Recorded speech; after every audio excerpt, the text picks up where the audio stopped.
दोस्तों, आप सभी का स्वागत है आज के इस वीडियो में। आज मैं आपके लिए BPAS 186 सब्जेक्ट कोड लेके आई हूँ, जिसका टाइटल है तनाव और समय प्रबंधन। यानी कि तनाव और समय प्रबंधन, समय का प्रबंधन कैसे किया जाता है, तनाव क्या होता है, कितने प्रकार के होते हैं, इसके बारे में आज की इस वीडियो में हम लोग विस्तार से जानेंगे।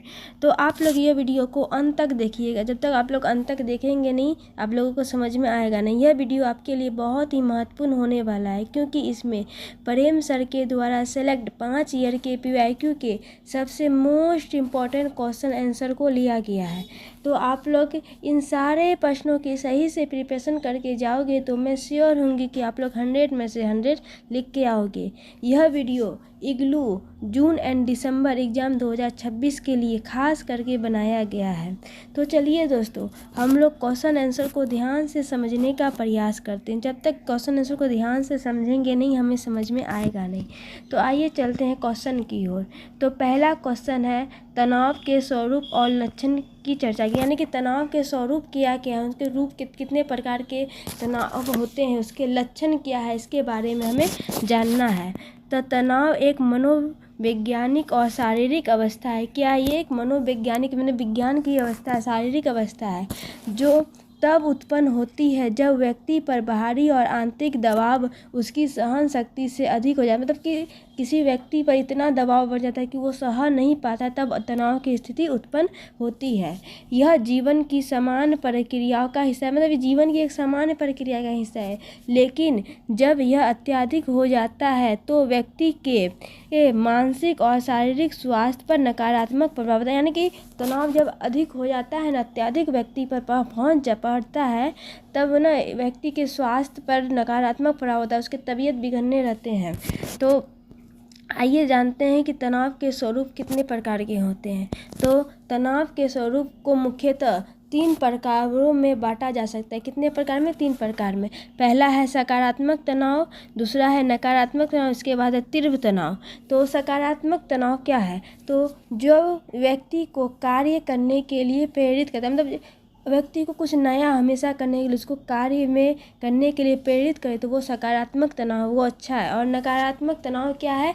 जो चिंता और परेशानी उत्पन्न करता है। मतलब व्यक्ति के मन में चिंता बना रहता है, किसी बात को लेकर उसको परेशानी होती है उससे, तो ये एक नकारात्मक तनाव है। उसके बाद होता है तीव्र तनाव और दीर्घकालीन तनाव। तो जो समय अवधि के आधार पर विभाजित, मतलब तीव्र तनाव और दीर्घकालीन तनाव जो है, ये समय की अवधि के आधार पर ये विभाजित होती है। उसके बाद है कि तनाव के लक्षण। तनाव के क्या लक्षण है?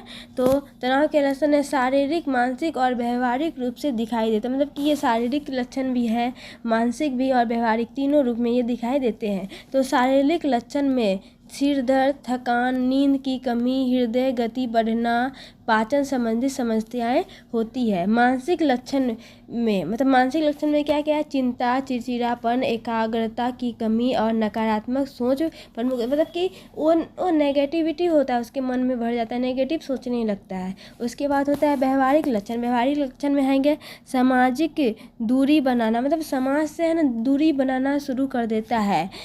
काम में रुचि कम होने को, किसी भी काम को करने में उसकी रुचि कम हो जाती है।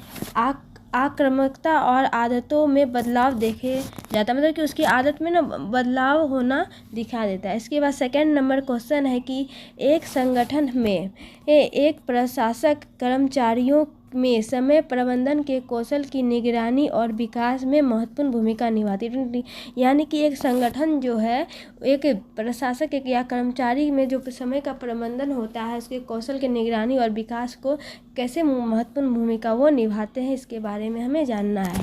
तो किसी भी संगठन की सफलता उसके कर्मचारियों की कार्य क्षमता और समय प्रबंधन कौशल पर निर्भर करती है। यानी कि किसी भी संगठन की सफलता तब होगी जब वहाँ के कर्मचारी की कार्य क्षमता अधिक होगी, उसका समय प्रबंधन कौशल है निर्धारित होगा, वो उसी समय पे काम करेगा, तो उस पर निर्भर करता है।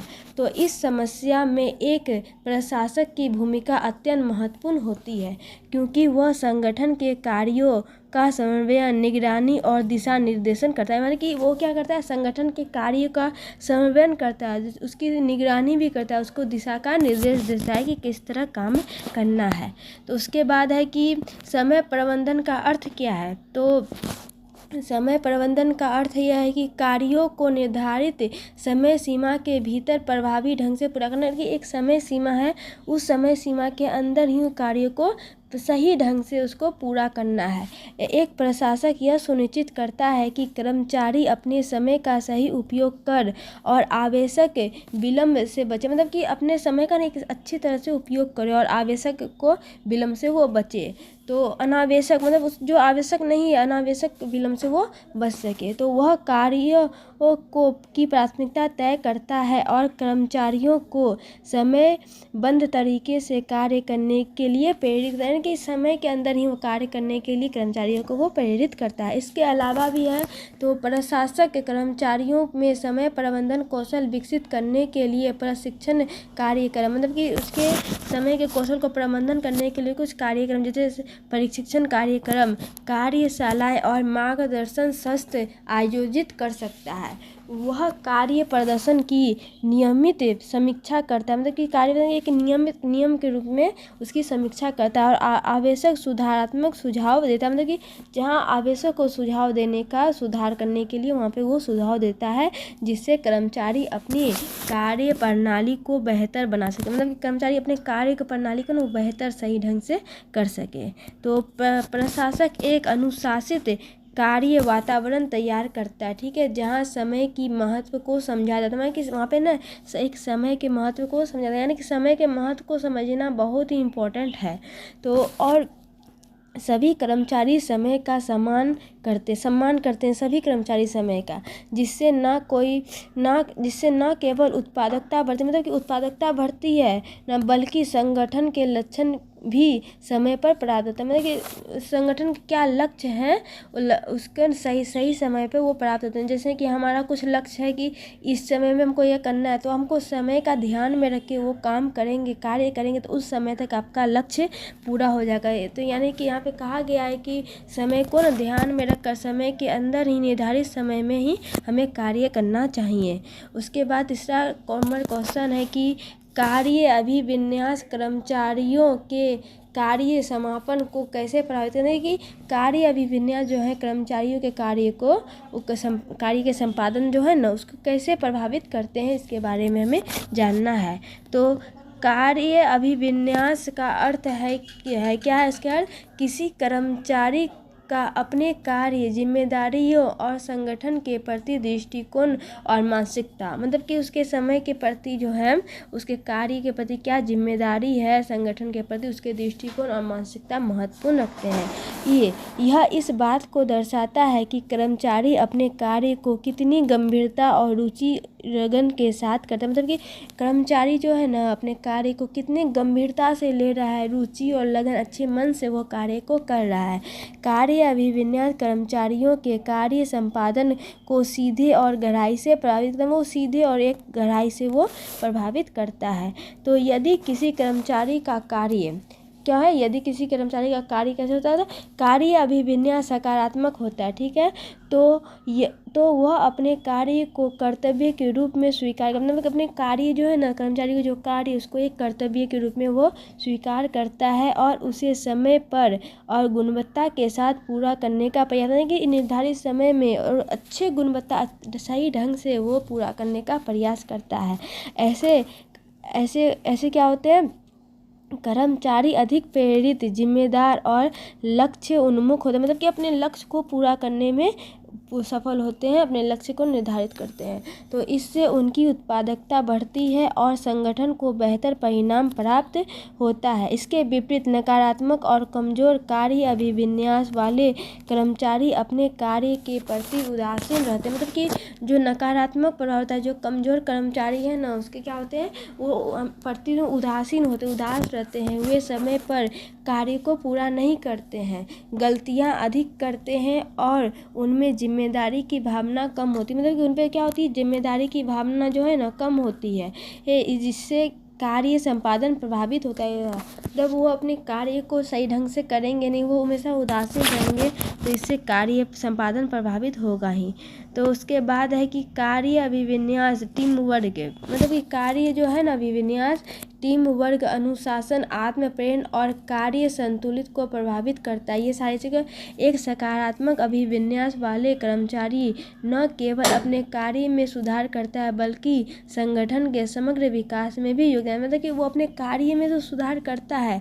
सकारात्मक अभिविन्यास वाले जो अपने समय पर सारे कार्य करते हैं, वो अपने लक्ष्य को पूरा करते हैं और संगठन के समग्र विकास पूरी तरह से उसके विकास में वो अपने योगदान देते हैं। मगर नकारात्मक अभिविन्यास वाले जो है वो अपने टाइम टेबल पे अपने समय का प्रबंधन नहीं कर पाते हैं, समय पर अपने कार्य को पूरा नहीं कर पाते हैं। उसके बाद चौथा नंबर क्वेश्चन है कि कार्य स्तर पर तनाव के प्रमुख स्रोत क्या है, मतलब कि कार्य स्तर पर तनाव के क्या स्रोत हैं प्रमुख, इसके बारे में हमें जानना है।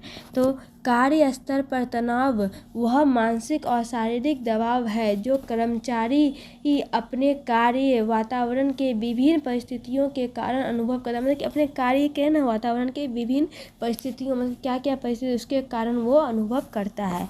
यह तनाव उनके कार्य प्रदर्शन, स्वास्थ्य और व्यवहार को प्रभावित करता है, मतलब कि ये जो तनाव होते हैं उससे प्रदर्शन भी, कार्य में जो प्रदर्शन कर रहे हैं वो भी प्रभावित होते हैं, उनके स्वास्थ्य पे भी असर पड़ता है और व्यवहार भी इससे प्रभावित होते हैं। तो कार्य स्तर पर तनाव के कई प्रमुख स्रोत होते हैं। सबसे पहले अत्यधिक कार्यभार आता है, मतलब कि अधिक कार्यभार आ जाता है।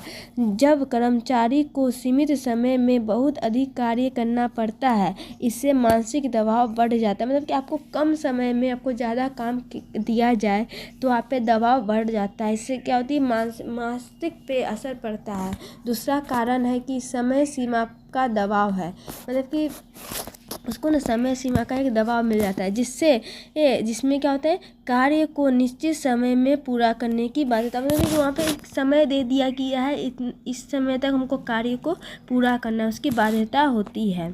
उसके बाद तीसरा स्रोत है कि भूमिका की अस्पष्टता, मतलब कि जब कर्मचारी, मतलब क्या होता है, जब कर्मचारी को अपने कर्तव्य और जिम्मेदारी की स्पष्ट जानकारी नहीं होती, मतलब कि उसको ना कर्मचारी को उसको क्या काम करना है, उसके क्या कर्तव्य, उसकी क्या जिम्मेदारी है, उसकी स्पष्ट, उसके सही ढंग से उन्हें जानकारी नहीं होती है। और चौथा कारण है कि भूमिका संघर्ष, तो जिसमें एक ही समय पर अलग अलग और विरोधाभासी निर्देश दिए जाते हैं, मतलब एक ही समय पर कई तरह के और विरोधाभासी भी वो निर्देश दिए जाते हैं। इसके अलावा है कार्य स्तर का खराब वातावरण, मतलब कि जहाँ पे कार्य कर रहे हैं वहाँ पे उसका वातावरण खराब है, जैसे कि हम कहते हैं सहकर्मी के साथ तनावपूर्ण संबंध, मतलब कि उसके साथ जो काम कर रहे हैं ना दोस्त वगैरह, उसके साथ जो तनाव होता है, उसके साथ मतभेद हो जाता है, वैसा संबंध। अनुचित व्यवहार या कमज़ोर प्रबंधन भी तनाव पैदा करता है। नौकरी की असुरक्षा, पदोन्नति की अनिश्चितता और कम वेतन भी तनाव के महत्वपूर्ण कारण, मतलब वेतन भी कम मिलेगा तो तनाव उत्पन्न होते हैं। आधुनिक कार्य प्रणाली में लगातार बढ़ती तकनीक और अधिक प्रदर्शन की अपेक्षा भी कर्मचारियों पर दबाव बढ़ती है, मतलब ये सारे कारण से भी कर्मचारियों पर दबाव बढ़ता है। उसके प्रोक्रास्टिनेशन और कार्य का टालमटोल करियर, खुशी और जहाँ तक कि ज़िंदगी भी नष्ट करता है, मतलब कि ये क्या है, प्रोक्रास्टिनेशन या कार्य का टालमटोल करियर जो ना खुशी यहाँ तक कि क्या होती है, ज़िंदगी भी नष्ट करता है। इस कथन पर चर्चा कीजिए और उपचारी उपायों को सुझाव देना, कि इस पर हमें चर्चा करना है, उसके क्या उपाय हो सकते हैं, इसके सुझाव देना है हमें।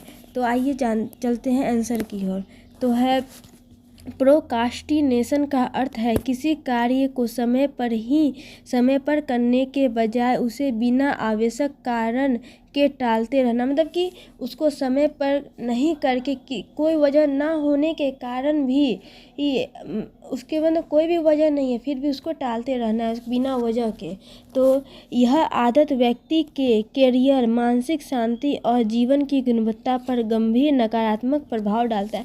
जब आप किसी भी कार्य को मतलब कोई उसकी आवश्यक कारण नहीं है कि उन कारण से आप टाल लें, लेकिन फिर भी उसको टालते जा रहे हैं, तो ये आपके पर नकारात्मक प्रभाव डालता है। इसलिए कहा जाता है कि यह कैरियर खुशी और कभी कभी जीवन की प्रगति को भी बाधित कर सकता है। मतलब कि ये खुशी और तो जीवन के जो है ना प्रगति है, उस जीवन में प्रगति कर रहा है उसे भी बाधित कर सकता है। तो यह तो क्या है, कार्य टालमटोल के कारण अवसरों का नुकसान होता है। मतलब कि उसके कार्य टालमटोल के कारण क्या होता है, उसके जो अवसर मिलते हैं, नए नए अवसर, उसका नुकसान होता है। क्योंकि समय पर कार्य न करने से कार्य की गुणवत्ता घटती है और परिणाम खराब होता है। इससे व्यक्ति पर कार्य का बोझ बढ़ जाता है और तनाव, चिंता और आत्मविश्वास की कमी उत्पन्न, मतलब कि उस पर तनाव ज़्यादा बढ़ जाता है, चिंता होने, उसकी खुद की विश्वास की उस पर कमी होने लगती है। लंबे समय तक ये आदत व्यक्ति को आलसी और गैर जिम्मेदार असफलता की ओर ले जा सकती है। मतलब कि उसे आलसी, उसको गैर जिम्मेदार कहा जाएगा, उसको असफलता की ओर ये आदतें उसे ले जाएगी, जिससे उसके करियर प्रभावित हो, मतलब उसका जो करियर है ना इससे प्रभावित हो जाएगा। इस समस्या से बचने के लिए कुछ प्रभावी उपाय अपनाए जा सकते हैं। मतलब कि इसके जो समस्या है, जो बिना आवश्यकता के हमें काम को डालते हैं, उससे कुछ उपाय बताए गए हैं। तो पहला है कि समय प्रबंधन को मजबूत करना आवश्यक। मतलब कि समय का हमें निर्धारित समय पे हमें कार्य करना है, इसको मजबूत करना है। कार्य को प्राथमिकता के आधार पर विभाजित करके समय पर पूरा करना चाहिए। मतलब कि समय पर ही कार्य को पूरा करना चाहिए। दूसरा है लक्ष्य निर्धारण, मतलब किसी भी लक्ष्य को निर्धारित करना चाहिए ताकि स्पष्ट दिशा बनी रहे। तीसरा है बड़े कार्य का छोटे छोटे भागों में बांटकर करना उपयोगी होता है। मतलब कि बड़ा कार्य है ना, हमें उसको छोटे छोटे भाग में पूरा करके उसको कार्य को करेंगे तो वो जल्दी समाप्त होगा। इसके अलावा स्वप्रेरणा, मतलब खुद का मोटिवेशन, सेल्फ मोटिवेशन को विकसित करना और सकारात्मक सोच अपनाना भी आवश्यक। मतलब कि वो नकारात्मक सोच नहीं अपना, सकारात्मक सोच को अपनाना है। डिजिटल जैसे कि मोबाइल और सोशल मीडिया तक सीमित उपयोग भी मदद करता है। मतलब कि अभी जो डिजिटल ज़माना है तो मोबाइल और सोशल मीडिया भी हमें सीमित उपयोग में मदद करता है। ठीक है, उसके बाद 6 नंबर क्वेश्चन है कि प्राथमिक स्तर पर किसी संगठन के लिए निवारण तनाव प्रबंधन तरीके का परीक्षण करना। यानी कि प्राथमिक स्तर पर जो है ना किसी भी संगठन के निवारक तनाव के जो प्रबंधन है उसकी क्या तकनीक है, इसके बारे में हमें विस्तार जानना है, इसके बारे में संप्रेक्षण करना है। तो निवारण तनाव प्रबंधन का अर्थ क्या है, तनाव उत्पन्न होने से पहले ही उसके कारणों को पहचान कर उन्हें नियंत्रित करना। मतलब कि तनाव जो उत्पन्न होने से भी पहले उसके क्या कारण है, क्यों उत्पन्न हो रहे हैं, उसको पहचान कर उन्हें क्या नियंत्रण करना है। किसी भी संगठन के प्राथमिक स्तर पर यह तकनीक अत्यंत महत्वपूर्ण होती है क्योंकि यह कर्मचारियों की कार्य क्षमता, मानसिक स्वास्थ्य को बनाए रखने में सहायता करती है। मतलब कि किसी भी कर्मचारी की उसकी कार्य क्षमता और मानसिक स्वास्थ्य जो है उसको बनाए रखती है ये। तो उसके बाद है कि सबसे पहले सकारात्मक कार्य वातावरण का निर्माण आवश्यक। मतलब कि सकारात्मक कार्य, कोई भी कार्य करने के सकारात्मक वातावरण का निर्माण करना ही आवश्यक है। यदि संगठन में सहयोग, सम्मान और खुला संवाद होता है तो तनाव की संभावना कम हो जाती है। मतलब कि वहाँ पे संवाद हो, खुलापन हो, मतलब कि लोग आपस में खुल के बात कर सके तो इससे तनाव की संभावना कम हो जाती है। दूसरा है कि स्पष्ट भूमिका निर्धारण बहुत महत्वपूर्ण है, मतलब जिससे कर्मचारियों को अपने कार्य और जिम्मेदारी स्पष्ट रूप से समझ आती है। उसके बाद है कि तीसरा है कि तकनीक उचित कार्यभार वितरण है। मतलब कि तकनीक का उचित कार्यभार हो तो कार्य को जिम्मेदारी की मतलब कि कार्य क्या है, कर्मचारियों की क्षमता के अनुसार बांटने से अत्यधिक दबाव से बचना जा सके। मतलब कि कर्मचारियों की क्षमता के अनुसार बांटने से अत्यधिक तनाव से बचा जा सकता है। ठीक है, उसको मतलब कार्य की क्षमता को हम बांट देंगे हर व्यक्ति में तो उससे तनाव जो है उससे बचा जा सकता है। चौथा है कि तकनीक प्रशिक्षण और कौशल विकास, जिससे कर्मचारी अपने कार्य को अधिक आत्मविश्वास और दक्षता के साथ कर सकता है। मतलब कि कर्मचारी अपने आत्मविश्वास, उसको क्या दक्षता है उसके साथ वो कर सकता है।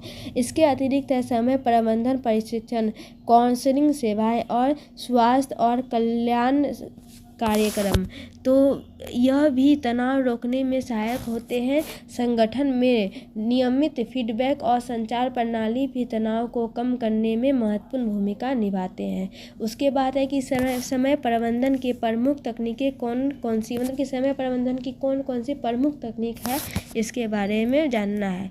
तो समय प्रबंधन का अर्थ है उपलब्ध समय में सर्वोत्तम उपयोग करने के कार्य को प्रभावी और समयबद्ध तरीके से पूरा करना। मतलब कि उपलब्ध समय, जितने समय मिले उसी समय में सर्वोत्तम उपयोग, मतलब उसी समय का अधिक से अधिक उपयोग करके, अच्छे तरीके से उपयोग करके उस कार्य को प्रभावी और समयबद्ध तरीके से उसको पूरा करना है। यह व्यक्तिगत और व्यावसायिक जीवन दोनों में से सफलता के लिए अत्यंत आवश्यक, मतलब कि यह किसी व्यक्ति के लिए भी और व्यवसाय में भी ये अत्यंत आवश्यक है अगर समय का हम सही ढंग से प्रबंधन करेंगे। तो समय प्रबंधन की प्रमुख तकनीकें में सबसे पहले प्राथमिक निर्धारण आता है। क्या आता है समय प्रबंधन की सबसे प्रमुख तकनीकों में? सबसे पहले प्राथमिक निर्धारण ही आता है। इसमें कार्यों के उनकी महत्ता और तत्कालिकता के आधार पर क्रमबद्ध किया जाता है, जिससे महत्वपूर्ण कार्य पहले पूरे किए जा सके। दूसरा तकनीक है टू डू सूची। टू डू सूची मतलब टू डू लिस्ट बनाना है, तो जिसमें दैनिक और साप्ताहिक कार्य को लिखकर व्यवस्थित किया जाता है। मतलब कि दैनिक और सप्ताह के कार्य को उसमें लिखा जाता है, दिन के और एक सप्ताह में कौन से कार्य किए जाते हैं। इससे कार्यों की स्पष्टता योजना बनती है, मतलब कि कार्यों की स्पष्ट योजना एक बनती है। तीसरा तकनीक क्या है? समय सारणी। टाइम का एक सारणी बनाना है, जिसमें प्रत्येक कार्य के लिए निश्चित समय निर्धारित किया जाता है। इससे अनावश्यक विलम्ब कम हो जाता है, मतलब कि अनावश्यक विलम्ब नहीं हो, उससे कम हो जाता है। चौथा तकनीक कौन सा है? पोमोडोरो तकनीक। पोमोडोरो तकनीक में क्या है कि जिसमें कार्य को छोटे छोटे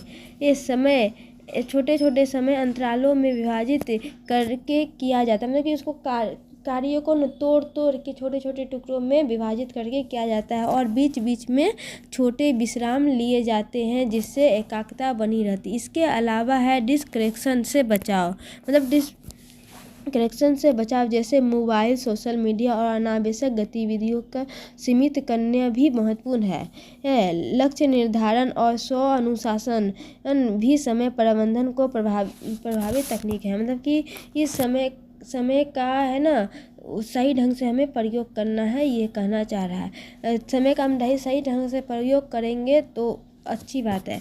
8 नंबर क्वेश्चन है कि तनाव को बेहतर समय प्रबंधन के माध्यम से प्रबंधित किया जा सकता है। टेक्निकली मतलब कि तनाव को बेहतर समय प्रबंधन के माध्यम से कैसे प्रबंधित किया जा सकता है, इसके बारे में हमें जानना है।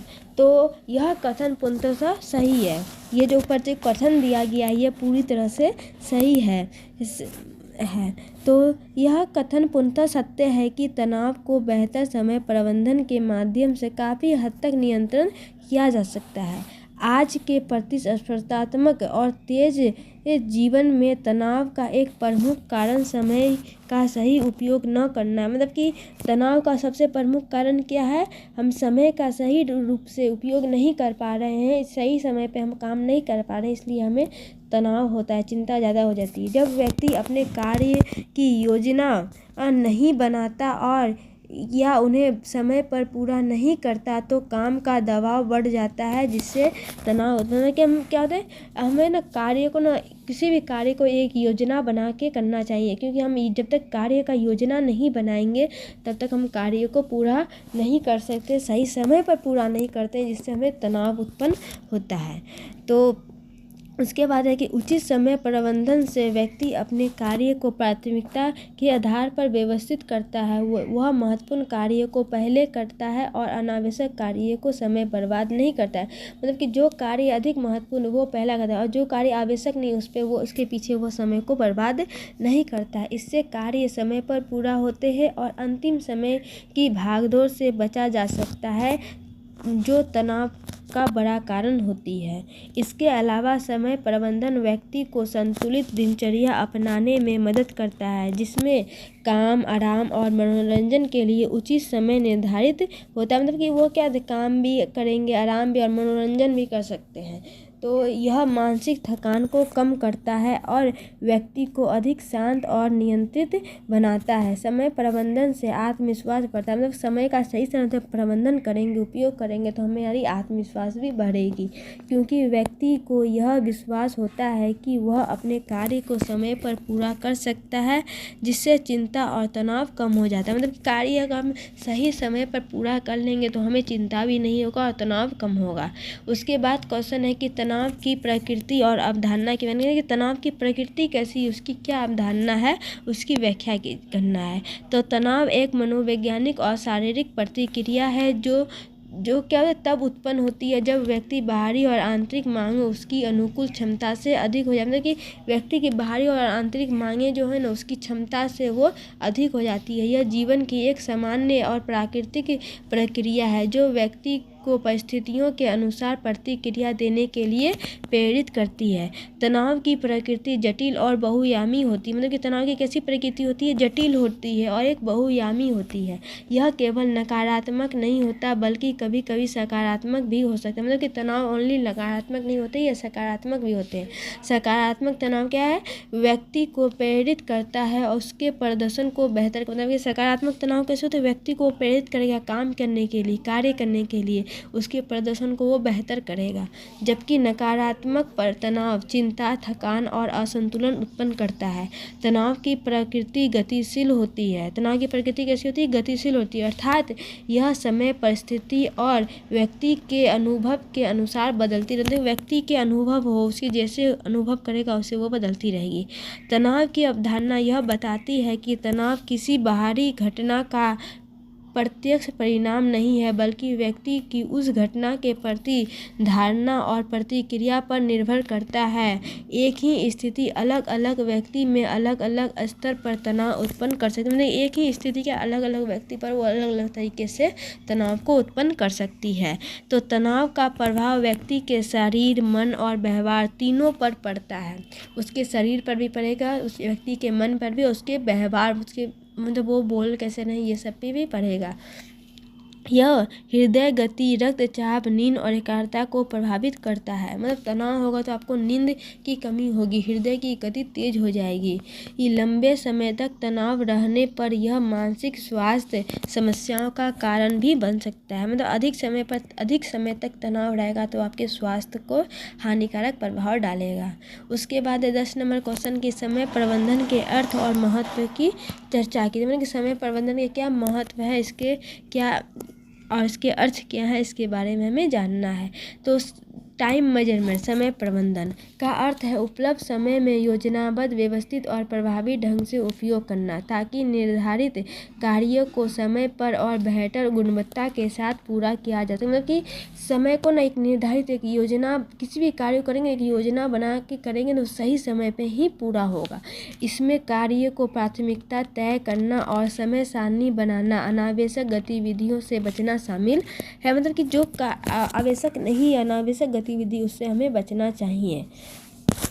उसके बाद है कि समय प्रबंधन का मुख्य उद्देश्य क्या है, तो समय का अधिकतम उपयोग कर उत्पादकता बढ़ाना और जीवन को संतुलित बनाना। मतलब कि समय का अधिक से अधिक उपयोग करके उसके उत्पादकता को बढ़ाना और जीवन का संतुलित बनाना है जीवन को। यह व्यक्ति क्या होता है, यह व्यक्ति को यह समझाने में सहायता करता है कि कौन सा कार्य कब और कैसे करना है, कितनी अवधि में करना आवश्यक है। मतलब किसी भी कार्य को कब करना है, किस तरह से करना है और कितनी अवधि में इसको पूरा करना है। समय प्रबंधन का महत्व कई प्रकार से देखा जा सकता है। ठीक है, मतलब समय प्रबंधन कई प्रकार से हम इसको देख सकते हैं। तो पहला महत्व, यह उत्पादकता को बढ़ाता है, क्योंकि व्यक्ति समय का सही उपयोग करके अधिक कार्य कर पाता है। दूसरा है तनाव को कम करता है, क्योंकि समय पर कार्य पूरा होने से अंतिम समय में भागदौड़ नहीं होती। मतलब टाइम पर सारे काम पूरा हो जाएंगे तो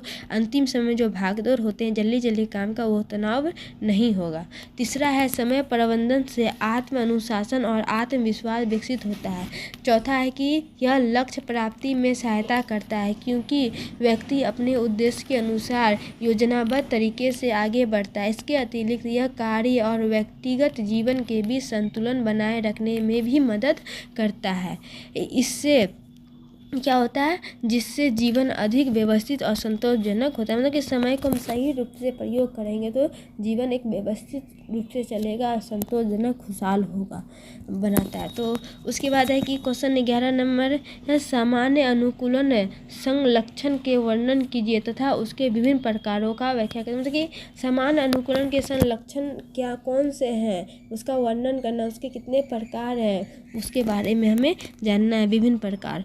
तो समय अनुकूलन संरक्षण, जिसको हम शॉर्ट में बोलते हैं GAS, तनाव के प्रति शरीर की एक जैविक प्रक्रिया है। मतलब कि प्रक्रिया है जिससे हंसशैली ने प्रतिपादित किया। इसे किसने से प्रतिपादित किया है? हंसशैली ने इसे प्रतिपादित किया है। किसके अनुसार? हर्षशैली के अनुसार, जब शरीर किसी तनाव कारण या स्ट्रेस में किसी के तनाव के कारण स्ट्रेस का सामना करता है तो वह 3 चरणों में प्रतिक्रिया करता है ताकि स्वयं को अनुकूलित कर सके। तो पहला चरण है कि चेतावनी अवस्था। चेतावनी अवस्था में क्या है कि यह तनाव की प्राथमिक अवस्था है। जब व्यक्ति किसी तनावपूर्ण स्थिति का सामना करता है तो शरीर लोड और या क्या होता है, भारों की प्रतिक्रिया देता है। इस दौरान एक्टोनालिन जैसे हार्मोन स्रावित होते हैं, जिससे हृदय गति, रक्तचाप और ऊर्जा स्तर बढ़ जाता है। दूसरा है कि प्रतिरोध अवस्था। तो इस अवस्था में शरीर तनाव से अनुकूल करने का प्रयास करता है। व्यक्ति तनाव के कारण से निपटने के लिए अपनी ऊर्जा का उपयोग करता है और सामान्य स्थिति बनाए रखने की कोशिश करता है। यदि तनाव लंबे समय तक बना रहता है तो शरीर लगातार सक्रिय अवस्था में रहता है। दूसरा है कि थकान की अवस्था। यदि तनाव बहुत लंबे समय तक बना रहा और शरीर की अनुकूलन क्षमता समाप्त हो जाए तो यह अवस्था आती है। मतलब कि तनाव बहुत है, शरीर उसको बर्दाश्त नहीं कर पा रहा है तो यह थकान जैसा महसूस होगा, जिसमें व्यक्ति शारीरिक मानसिक रूप से थक जाते हैं। इससे रोग की संभावना बढ़ जाती है, कार्य क्षमता कम। मतलब कि जब थकान ज़्यादा होने लगेगा, तनाव बहुत ज़्यादा होगा तो थकान जैसी होगी, उससे रोग ज़्यादा होंगे, बीमारियां ज़्यादा होगी। उसके बाद है कि तनाव के क्या परिणाम है। तनाव के परिणाम क्या है? तो तनाव एक ऐसी अवस्था है जो व्यक्ति के मानसिक, शारीरिक, सामाजिक जीवन पर गहरा प्रभाव पड़ता है। किसमें? मानसिक, शारीरिक और सामाजिक, ये तीनों पर गहरा प्रभाव पड़ता है। इसके परिणाम धीरे धीरे और कभी कभी तुरंत भी दिखाई दे सकते हैं और व्यक्ति के समग्र स्वास्थ्य और कार्य क्षमता को ये प्रभावित करता है। तनाव ये सबको प्रभावित करता है। तो सबसे पहले तनाव के शारीरिक परिणाम होते हैं। इस शारीरिक परिणाम में क्या आएंगे? सिर दर्द, थकान और निद्रा, रक्तचाप का बढ़ना, हृदय की गति में वृद्धि, मांसपेशियों में तनाव और पाचन तंत्र की समस्या शामिल है। लंबे समय तक तनाव रहने पर व्यक्ति की रोग प्रतिरोधक क्षमता भी कमजोर हो जाती है। मतलब रोगों से लड़ने की क्षमता उसे कम हो जाती है, जिससे वह बार बार बीमार पड़ सकता है। दूसरा है तनाव के मानसिक परिणाम होते हैं। तो व्यक्ति में चिंता, चिड़चिड़ापन, अवसाद, भय, एकाग्रता की कमी, निर्णय लेने की क्षमता में गिरावट देखी जा सकती है। वह नकारात्मक सोच की ओर अधिक झुकाव लगता है, जिससे आत्मविश्वास, मतलब कि वो नेगेटिव ज़्यादा सोचने लगता है, इससे आत्मविश्वास की कमी हो जाती है। तीसरा है कि इसके व्यवहारिक परिणाम है। तीसरा तो व्यवहारिक परिणाम भी महत्वपूर्ण है। तनावग्रस्त व्यक्ति में काम से बचने की प्रवृत्ति, मतलब वो काम से बचना जाएगा, एक आक्रामक व्यवहार करेगा, समाज से वो दूरी बनाने लगेगा, धूम्रपान और मतलब नशा करना, धूम्रपान करेगा या नशा जैसी आदत उसमें विकसित हो सकती है। इसके अतिरिक्त तनाव का प्रभाव कार्य प्रदर्शन संबंधों पर भी प्रभाव पड़ता है। इससे कार्य की गुणवत्ता कम होती है और सहकर्मिता एवं परिवार के साथ संबंध में तनाव बढ़ता है। मतलब कि ये सबसे परिवार में भी तनाव बढ़ेगा। 13 नंबर क्वेश्चन है कि शारीरिक स्वास्थ्य पर तनाव का क्या मतलब कि तनाव होने से शरीर के जो स्वास्थ्य है, हमारे शारीरिक स्वास्थ्य, उस पर क्या प्रभाव पड़ेगा।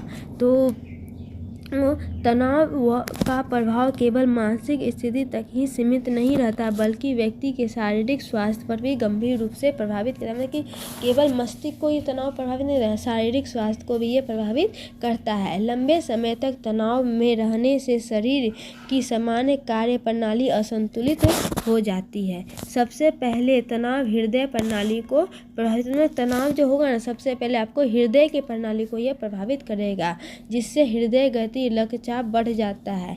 इससे हृदय रोग, हार्ट अटैक और स्ट्रोक का खतरा बढ़ जाता है। कि तनाव ज़्यादा होगा तो हार्ट अटैक आने की संभावना ज़्यादा हो जाती है। दूसरा है तनाव पाचन तंत्र पर नकारात्मक असर डालता है। इससे भूख कम लगना, एसिडिटी, गैस, अपच और पेट दर्द जैसी समस्या उत्पन्न होती है। तीसरा है कि तनाव प्रतिरक्षा प्रणाली को कमज़ोर कर देता है। मतलब कि जिससे क्या होती है, शरीर की रोग से लड़ने की क्षमता, मतलब कि शरीर में जो रोगों से लड़ने की क्षमता होती है वो घट जाती है और व्यक्ति बार बार बीमार पड़ सकता है। चौथा है कि तनाव के कारण नींद में बाधा आती है। मतलब कि तनाव होगा तो आपको नींद अच्छी तरह से नहीं आएगा, जिससे व्यक्ति को पर्याप्त आराम नहीं मिल पाता और शरीर थका हुआ महसूस होता है। इसके अलावा तनाव से मांसपेशी में जकड़न, मतलब कि आपको ना मांसपेशी में जकड़न सा महसूस होगा, सिर दर्द, थकान से शरीर में दर्द जैसी समस्या भी होती है। लंबे समय तक यह स्थिति रहने पर रक्तचाप, मधुमेह और अन्य गंभीर बीमारियों का खतरा, मतलब कि आपको बड़ा से बड़ा रोग का खतरा बढ़ जाता है अगर आपको तनाव ज़्यादा हो तो। व्यक्तिगत तथा आधिकारिक नियंत्रणीय एवं अनियंत्रणीय समय अव्यापी की व्याख्या कीजिए। मतलब कि व्यक्तिगत और आधिकारिक जो है नियंत्रण एवं अनियंत्रण समय की अव्यापी है, उसके बारे में व्याख्या करना है। वो कैसे होते हैं इसके बारे में हमें जानना है। तो समय अपव्यय के वे कारण या परिस्थितियां हैं जो व्यक्ति और संगठन के समय को बिना किसी उत्पादन परिणाम के नष्ट कर देती है। इन्हें व्यक्तिगत और आधिकारिक तथा नियंत्रणीय और अनियंत्रणीय रूपों में समझा जा सकता है। मतलब कि नियंत्रणीय और अनियंत्रणीय रूपों में भी इन्हें समझा जा सकता है। तो व्यक्तिगत समय अपव्यय वे होते हैं जो व्यक्ति स्वयं उत्पन्न करता है, जैसे आलस, अनावश्यक बातचीत, मोबाइल व सोशल मीडिया का अधिक उपयोग करना और बिना योजना के कार्य करना। ये अधिकतर अनियंत्रित होते हैं। मतलब कि ये अधिकतर क्या होते हैं, नियंत्रित होते हैं। जब आप किसी भी कार्य करने में आलस करेंगे, अनावश्यक बातचीत करेंगे, मोबाइल, सोशल मीडिया का अधिक से अधिक उपयोग करेंगे, तो ये या किसी भी कार्य को योजना बना के नहीं करेंगे, तो ये सारे क्या होते हैं, अधिकतर अनियंत्रित होते हैं। क्योंकि व्यक्ति अपने व्यवहार और आदत को सुधार करके इन्हें कम कर सकता है। मतलब कि अपने व्यवहारों को वो सुधार सकता है, अपनी आदतों को वो सुधार के ये ठीक कर सकता है। उसके बाद है कि आधिकारिक समय अपव्यय संगठन या कार्यस्थल से संबंधित होते हैं। ये जो है ना कार्यस्थल, अस्पष्ट निर्देश, खराब प्रबंधन, अनावश्यक बैठक और कार्यों का अनुचित वितरण, इसमें से कुछ नियंत्रित होते हैं यदि उचित योजना और प्रबंधन अपनाए जाए, जबकि कुछ बाहरी कारक से अनियंत्रित भी हो सकते हैं। मतलब कि ये इसमें जो है ना कुछ नियंत्रित भी हो सकते हैं और कुछ अनियंत्रित भी होते हैं। नियंत्रित में क्या है, तो नियंत्रित समय अपव्यय में वे हैं जिन्हें व्यक्ति या संस्था अपने प्रयासों से रोक या सुधार सकते हैं। मतलब नियंत्रित समय अपव्यय क्या होते हैं, जो व्यक्ति को अपने कंट्रोल में कर सकते हैं, अपने नियंत्रण में कर सकते हैं, जैसे कि अनुशासन की कमी या टालमटोल। वही अनियंत्रित समय अपव्यय वे हैं जिन पर व्यक्ति का कोई सीधा नियंत्रण नहीं होता, मतलब कि व्यक्ति अपने नियंत्रण में नहीं कर सकता है, जैसे तकनीकी की खराबी, अचानक आपात स्थिति और बाहरी बाधाएं। यह 15 नंबर क्वेश्चन है कि संगठन के लिए तनाव निवारण प्रबंधन तकनीकों पर संगठन के लिए तनाव का निवारण कैसे होगा, इसके बारे में जानना है। तो संगठन में तनाव निवारण अत्यंत आवश्यक है, क्योंकि अधिक तनाव कर्मचारियों की कार्य क्षमता, स्वास्थ्य और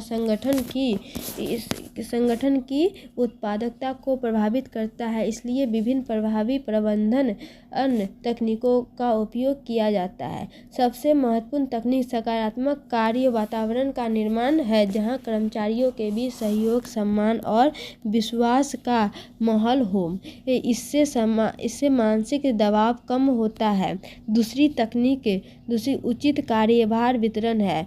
कर्मचारियों की क्षमता और योग्यता के अनुसार कार्य देने से अत्यधिक दबाव और थकान से बचा जा सकता है। तीसरा तकनीक है कि स्पष्ट संचार व्यवस्था है। यदि कर्मचारियों को उनके कार्य भूमि और अपेक्षा को स्पष्ट जानकारी दी जाए तो भ्रम और तनाव की स्थिति उत्पन्न नहीं होती है।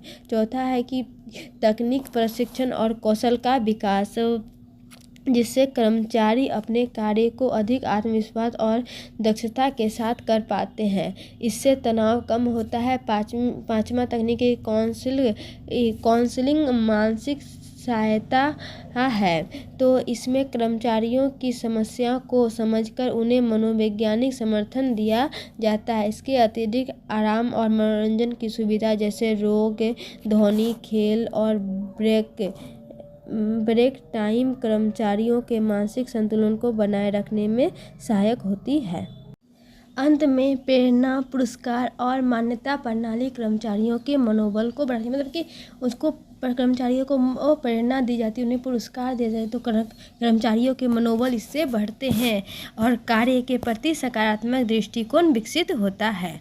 ठीक है, मतलब सकारात्मक दृष्टिकोण विकसित करती है। ठीक है, और 16 नंबर क्वेश्चन है कि समय प्रबंधन में प्रवर्तक के एक मुख्य भूमिका निभाती, मतलब कि समय प्रबंधन में जो प्रवर्तक है एक मुख्य भूमिका वो निभाती। इस पर हमें टिप्पणी लिखना है, टिप्पणी कीजिए।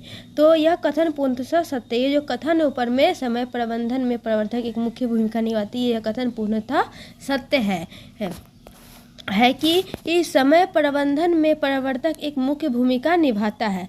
किसी भी संगठन की सफलता इस बात पर निर्भर करती है कि वहाँ समय का कितना प्रभावी उपयोग किया जाए, मतलब समय का कितना सही ढंग से उपयोग किया जा रहा है। इस प्रक्रिया में प्रवर्तक मार्गदर्शक और नियंत्रण दोनों की भूमिका, मतलब कि प्रवर्तक जो है ना मार्गदर्शन भी करता है और उसका नियंत्रण भी रखता है, इसमें दोनों की भूमिका वो निभाता है। तो प्रवर्तक का पहला कार्य की योजना बनाना है। वह यह तय करता है कि कौन सा कार्य कब और किस प्रकार किया जाएगा, जिससे समय का सही उपयोग सुनिश्चित हो सके, मतलब समय का सही ढंग से उसको उपयोग वो सुनिश्चित कर सके। ठीक है, तो दूसरा है कि वह कार्य की प्राथमिकता निर्धारित करता है, जिससे महत्वपूर्ण कार्य पहले पूरे करने, कार्य की वो प्राथमिकता निर्धारित करेगा तो उसका महत्वपूर्ण कार्य को वो सबसे पहले पूर्ण किया जा सके। उसके बाद है प्रबंधक कर्मचारियों पर समय अनुशासन विकसित करता है, मतलब कि समय का वो अनुशासन करता है और उन्हें समय पर कार्य पूरा करने के लिए प्रेरित करता है। वह कार्य का उचित वितरण करता है, मतलब कार्य का वो छोटे छोटे टुकड़ों में बांट के वो अच्छी तरह से वितरण करता है, जिससे किसी एक व्यक्ति पर अधिक दबाव न पड़े और समय की बचत हो। इसके साथ ही प्रबंधक निगरानी और मूल्यांकन के माध्यम से सुनिश्चित करता है कि सभी कार्य निर्धारित समय सीमा में पूरा हो सके या नहीं, मतलब कि उसका जो सारा कार्य है समय के निर्धारित समय में वो पूरा हो रहा है या नहीं हो रहा है। तो वह समय अपव्यय की रोकने के लिए सुधारात्मक कदम भी उठाता है। मतलब कि वो है ना, समय के जो अनाउपयोग हो रहे हैं, अपव्यय हो रहे हैं, उसको रोकने के लिए, उसको सुधारने के लिए वो कदम भी उठाता है। और 17 नंबर क्वेश्चन है कि तनाव के विभिन्न प्रतिरूपों की व्याख्या, मतलब कि तनाव के कौन कौन से प्रतिरूप है उसकी व्याख्या करना है। तो तनाव केवल एक ही प्रकार की स्थिति नहीं, मतलब एक प्रकार के तनाव नहीं होते, क्योंकि बल्कि यह विभिन्न रूपों में व्यक्ति के जीवन में प्रकट होते हैं। तनाव के प्रतिरूपों को समझना आवश्यक है ताकि उन्हें सही ढंग से नियंत्रित किया जाए। जब तक आप तनाव के प्रतिरूप को नहीं समझेंगे तो उसको नियंत्रण कैसे करना है उसके बारे में सब नहीं जानेंगे। तो पहला कौन सा है कि सबसे पहले प्रतिरूप कौन सा है? तीव्र तनाव। तो यह अल्पकालीन तनाव होता है। क्या होता है? ये अल्पकालीन तनाव होता है जो किसी तात्कालिक समस्या या घटना के कारण उत्पन्न होता है, जैसे परीक्षा का दबाव या अचानक कोई चुनौती हो। कुछ भी समय, यह क्या होता है? कुछ समय के बाद समाप्त हो जाता है। दूसरा प्रतिरूप है कि दीर्घकालीन तनाव, जो लंबे समय तक बना रहता है। दीर्घकालीन तनाव क्या होता है कि ये लंबे समय तक बना रहता है। यह लगातार चलने वाली समस्याओं जैसे कि नौकरी की असुरक्षा, पारिवारिक कहल और आर्थिक कठिनाइयों के कारण होता है और स्वास्थ्य पर गंभीर प्रभाव पड़ता है। तीसरा प्रतिरूप है कि सकारात्मक तनाव। तो यह वह तनाव है जो व्यक्ति को प्रेरित करता है और उसके प्रदर्शन को बेहतर बनाता है, जैसे किसी लक्ष्य को प्राप्त करने की उत्सुकता। आपके सकारात्मक होंगे तो आपको काम करने के प्रति मोटिवेशन मिलेगा। और चौथा प्रतिरूप के नकारात्मक तनाव, यह क्या है? जो चिंता, थकान, मानसिक असंतुलन उत्पन्न करता है, व्यक्ति की कार्य क्षमता को कम करता है। इसके अलावा शारीरिक तनाव, मानसिक तनाव महत्वपूर्ण प्रतिरूप है। ठीक है, शारीरिक और मानसिक तनाव भी एक महत्वपूर्ण प्रतिरूप है जो क्रमशः शरीर और मन पर प्रभाव डालता है। शारीरिक तनाव शरीर पर और मानसिक तनाव मन पर प्रभाव डालता है। 18 नंबर क्वेश्चन है कि तनाव कार्य निष्पादन को प्रभावित करता है क्या? मतलब तनाव जो है कार्य का निष्पादन को प्रभावित करता है कि नहीं करता है, विस्तृत इसका वर्णन करना है। तो तनाव व्यक्ति की मानसिक और शारीरिक स्थिति को प्रभावित करने वाली एक ऐसी अवस्था है जिसका सीधा प्रभाव उनके कार्य निष्पादन पर पड़ता है। कार्य निष्पादन से तात्पर्य है कि कोई कर्मचारी अपने कार्य को कितनी दक्षता, गुणवत्ता और समयबद्धता के साथ पूरा करता है, मतलब कि कितनी अच्छे से समय के अंदर पूरा करता है। ठीक है, तो तनाव का प्रभाव कार्य निष्पादन पर सकारात्मक और नकारात्मक क्या होता है? सकारात्मक और नकारात्मक ये दोनों रूप से देखा जा सकता है। तो सकारात्मक तनाव व्यक्ति को प्रेरित करता है, उसे अधिक मेहनत करने के लिए उत्साहित करता है, जिससे कार्य की गुणवत्ता और गति बढ़ सकती है। ठीक है, और वहीं उदाहरण के लिए कहेंगे तो किसी लक्ष्य को समय पर पूरा करने में का दबाव व्यक्ति को अधिक सक्रिय बना सकता है। मतलब कि अपने लक्ष्य बना लिया कि इस टाइम तक हमें ये पूरा करना है, तो आपको क्या करेगा? ये उसको पूरा करने के लिए व्यक्ति पर यह अधिक सक्रिय दबाव, नेगेटिव नहीं पॉजिटिव दबाव ये डालेगा, तो वो आप काम को अच्छे तरह से जल्दी उस समय तक पूरा कर पाएंगे। लेकिन अधिकांश स्थितियों में तनाव का प्रभाव नकारात्मक होता है। ये सक्रिय प्रभाव जो होता है, सक्रिय सकारात्मक तनाव ये ज़्यादा नहीं होते, ज़्यादातर क्या होते हैं? नकारात्मक प्रभाव होते हैं। तो अत्यधिक तनाव के कारण व्यक्ति में एकाग्रता की कमी, निर्णय लेने की क्षमता में गिरावट और गलतियों में वृद्धि देखी जाती है। इससे कार्य की गुणवत्ता प्रभावित होती है और समय पर कार्य पूरा करना कठिन होता है। नकारात्मक तनाव में ये सारे होते हैं। तनाव के कारण व्यक्ति में थकान, चिंता, चिड़चिड़ापन बढ़ता है। इससे उनकी कार्य करने की क्षमता कम हो जाती है, मतलब इससे कहते हैं कार्य करने की क्षमता कम हो जाती है। इसके अलावा है कि दीर्घकालीन तनाव, तो इससे कार्य से दूरी बनता है, मतलब दीर्घकालीन तनाव से कहते हैं कार्य में दूरी बनाना, अनुपस्थिति बढ़ना और उत्पादकता में गिरावट जैसी समस्या उत्पन्न होती है। ये होती है दीर्घकालीन तनाव में। तो उसके बाद है कि समय की बचत के विभिन्न तरीकों की व्याख्या करना। समय की बचत कैसे कर सकते हैं, इसके विभिन्न तरीके की व्याख्या करना है, व्याख्या कीजिए। तो समय की बचत का अर्थ है उपलब्ध समय का सही और योजनाबद्ध, मतलब कि समय जो अभी उपलब्ध है उसका सही रूप से और एक योजना के रूप में उसका उपयोग करना, ताकि अधिक से अधिक कार्य कम समय में प्रभावी ढंग से पूरा किया जाए। मतलब अधिक से अधिक कार्य को हम कम से कम समय में उसको एक सही ढंग से पूरा कर सकें। इसके लिए सबसे महत्वपूर्ण तरीका है कार्य की प्राथमिकता तय करना। जब व्यक्ति यह समझ लेता है कि कौन सा कार्य अधिक जरूरी है और महत्वपूर्ण है, तो वह पहले उन्हीं कार्यों को पूरा करता है, जिससे समय का दुरुपयोग नहीं होता और कार्य अधिक व्यवस्थित रूप से पूरा होते हैं। मतलब कि समय का दुरुपयोग ना होके कार्य को व्यवस्थित रूप से वो पूरा होते हैं। आपको पता है कि अभी आपका एग्ज़ाम है, तो आप एग्ज़ाम पे फोकस करेंगे ना कि किसी चीज़ में, तो आप समय का सही उपयोग कर रहे हैं। तो दूसरा महत्वपूर्ण तरीका है कि समय सारणी बनाना और उसका पालन करना। यदि दिन भर में कार्य की पहले से योजना बना ली जाए तो व्यक्ति अपने समय को सही दिशा में उपयोग कर सकता है। इससे अनावश्यक कार्य और समय की बर्बादी से बचा जा सकता है। साथ ही टालम टोल की आदत, मतलब कि काम को टालने की आदत, टालम टोल मतलब काम को टालने की आदत, अभी नहीं करके हम बाद में करेंगे, उस आदत से बचना भी समय बचाने में महत्वपूर्ण जरूरी है, क्योंकि कार्यों के बाद में करने की प्रवृत्ति समय में दबाव बढ़ा दे। मतलब कार्य को काम को अभी नहीं करके काम को टाल के बाद में करेंगे, ये क्या होता है, समय की पे दबाव डालती है, बढ़ाती है। ठीक है। तीसरा तरीका है कि ध्यान भटकने वाली चीज़ों से दूरी बनाना।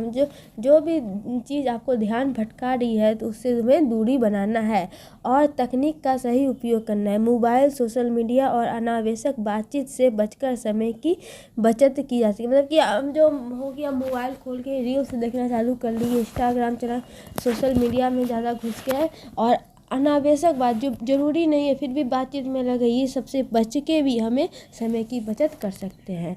इसके साथ ही कंप्यूटर, कैम्प्स और अन्य आधुनिक साधनों का उपयोग कार्य को तेज़ी से पूरा करने में मदद करता है। इस प्रकार इन तकनीकों को अपनाकर समय का प्रभावी उपयोग किया जा सकता है और जीवन को अधिक सफल बनाया जा सकता है। ठीक है। और 20 नंबर क्वेश्चन है कि संगठन के लिए तनाव निवारण प्रबंधन तकनीकों का विश्लेषण। मतलब कि संगठन के लिए तनाव के निवारण प्रबंधन है उसके बारे में जानना है। तो संगठन के ये वाले क्वेश्चन हम लोगों ने ऊपर भी पढ़ा था। तो आइए चलते हैं नेक्स्ट क्वेश्चन की ओर। तो नेक्स्ट क्वेश्चन है कि आनंद और सफलता के लिए समय प्रबंधन पर एक टिप्पणी लिखिए। तो समय प्रबंधन आनंद और सफलता दोनों के लिए अत्यंत आवश्यक है। क्या है? अत्यंत आवश्यक आधार है। जब व्यक्ति अपने समय का सही और योजनाबद्ध उपयोग करता है तो वह अपने सभी कार्य समय पर पूरा कर पाता है। अभी अगर आप किसी भी कार्य के एक सही रूप से उपयोग करके उसको एक योजना के रूप में उपयोग करेंगे तो आप कोई भी कार्य को समय पर पूरा कर पाते हैं। इससे अनावश्यक तनाव और भागदौड़ कम होती है, जिससे जीवन में शांति और संतोष बना रहता है। एक व्यवस्थित दिनचर्या व्यक्ति को मानसिक रूप से क्या होता है, मानसिक रूप से संतुलित बनाता है और उसे अपने कार्य, परिवार और व्यक्तिगत जीवन के बीच बेहतर संतुलन बनाने में मदद करती है। यही संतुलन व्यक्ति के जीवन में आनंद का प्रमुख स्रोत बनाता है। दूसरी ओर तो समय प्रबंधन सफलता प्राप्त करने में भी महत्वपूर्ण भूमिका निभाती है। जो व्यक्ति अपने लक्ष्यों को निर्धारित कर समय का सही उपयोग करता है वह अधिक उत्पादक और अनुशासित होता है। मतलब कि समय का जो व्यक्ति सही उपयोग करेगा वो अधिक उत्पादक और अनुशासित होगा। समय पर कार्य पूरा करने से अवसरों का सही लाभ मिलता है। मतलब किसी भी कार्य को हम सही ढंग से सही समय पर पूरा करेंगे तो हमें अवसर का लाभ मिलेगा और कार्य की गुणवत्ता भी बेहतर होती है। इससे व्यक्ति अपने करियर और जीवन में तेज़ी से प्रगति करता है। इस प्रकार समय प्रबंधन न केवल सफलता दिलाता है बल्कि जीवन आपको अधिक आनंदमय, संतुलित और संतोषजनक भी बनाता है। ठीक है, तो आप समय का अगर सही ढंग से उपयोग करेंगे तो आपको आनंदमय बनाएगा, संतुलित बनाएगा और एक संतोषजनक खुशहाल ज़िंदगी देगा। अगर आप लोगों को ये वीडियो पसंद आया हो तो लाइक, शेयर एवं सब्सक्राइब जरूर करें। अगर आप लोग अभी तक इस चैनल को सब्सक्राइब नहीं किए हैं तो अभी का अभी इस चैनल को सब्सक्राइब कर लें, क्योंकि यह चैनल आपके एग्ज़ाम के लिए बहुत ही इम्पोर्टेंट होने वाला है। धन्यवाद।